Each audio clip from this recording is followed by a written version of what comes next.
Hello बच्चों, चलिए प्रश्न को पढ़ते हैं और समझते हैं। सिद्ध कीजिए कि फलन एफ एक्स बराबर लॉग साइन एक्स अंतराल 0, पाई/2 में वर्धमान है और अंतराल पाई/2, पाई में ह्रासमान है। तो दोनों बातें हमें यहाँ पर प्रश्न में सिद्ध करना है। प्रश्न को हल करने से पहले हम प्रश्न के लिए मुख्य अवधारणा लिख लेते हैं।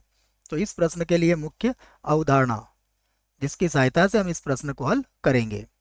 मुख्य अवधारणा में हम सबसे पहले इस बात को लिखेंगे कि यदि, मैं दोनों बातें यहाँ लिख देता हूँ बच्चों, यदि यदि एफ डैश एक्स 0 से बड़ा हो अंतराल a, b में।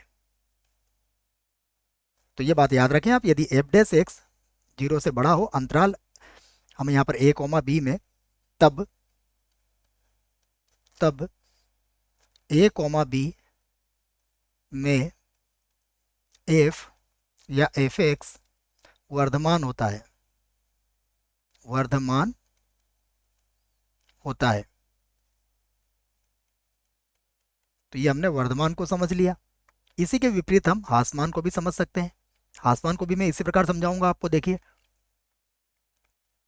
कि यदि एफ डैश एक्स 0 से छोटा हो और x का मान क्या हो, अंतराल a, b में हो, तब a, b में, अंतराल a, b में f क्या होगा या एफ एक्स क्या होगा, ह्रासमान फलन होगा या ह्रासमान होगा। तो ये बात आप याद रखें। आइए अब हम प्रश्न को हल करते हैं बच्चों। हमें क्या दिया गया है, हमारे पास है एफ एक्स बराबर लॉग साइन एक्स, ये फलन दिया गया है। सबसे पहले हम इसका एक्स के सापेक्ष अवकलन करेंगे तो हमें क्या मिलेगा, ये होगा एफ डैश एक्स, हमें पता है लॉग का आधार ई है यहाँ पर, तो साइन एक्स के लिए ये होगा 1/साइन एक्स। साइन एक्स का दोबारा अवकलन करेंगे तो हो जाएगा कॉस एक्स। तो क्या मिल गया हमें, हमें मिला है कॉट एक्स। अब कॉट एक्स के बारे में आपको पता होगा चतुर्थांशों के बारे में, कि यहाँ पर पहले चतुर्थांश में सभी धनात्मक होते हैं, दूसरे चतुर्थांश में साइन और कोसेक धनात्मक होते हैं, तीसरे चतुर्थांश में टेन और कॉट धनात्मक होते हैं, और चौथे चतुर्थांश में बच्चों हमें पता है सेक और कॉस धनात्मक होता है। इस बात को आधार बना के हम इस प्रश्न को हल करेंगे। सबसे पहले मैं अंतराल लूंगा 0, पाई/2। तो मैं इसी बात को लिखता हूं, पहला अंतराल 0, पाई/2 में, देखो ये पहला चतुर्थांश है तो इसमें कॉट एक्स का मान सदैव 0 से अधिक होगा। अब कॉट एक्स किसके बराबर है, एफ डैश एक्स के बराबर है। तो एफ डैश एक्स क्या आया अंतराल में, 0 से बड़ा आया। तो हम ये कह सकते हैं कि अतः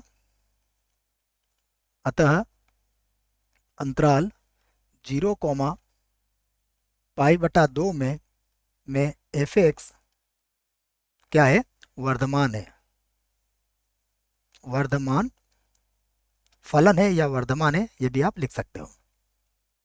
दूसरी बात आपको यहाँ पर समझाने का प्रयास करता हूँ। देखिए अब अगला अंतराल क्या दिया गया है, अगला अंतराल है पाई/2 से पाई। अगला अंतराल है पाई/2 से पाई, जो कि क्या है, द्वितीय चतुर्थांश है। तो इसमें क्या होता है, इसमें कॉट एक्स का मान, कॉट एक्स का मान सदैव 0 से कम होता है, और कॉट एक्स किसके बराबर है, एफ डैश एक्स के बराबर है। तो ये 0 से कम हो गया, और यदि ये 0 से कम है तो इसी बात को हम कहेंगे यहाँ पर कि अतः अतः अंतराल पाई/2, पाई में एफ एक्स ह्रासमान होगा, ह्रासमान होगा। तो दोनों ही बातें हमने सिद्ध कर दी है, यहाँ पर हम कह सकते हैं सिद्ध हुआ, यहाँ पर आप लिख सकते हो सिद्ध हुआ। आशा करता हूँ बच्चों आपको इस प्रश्न का उत्तर समझ में आया होगा। धन्यवाद।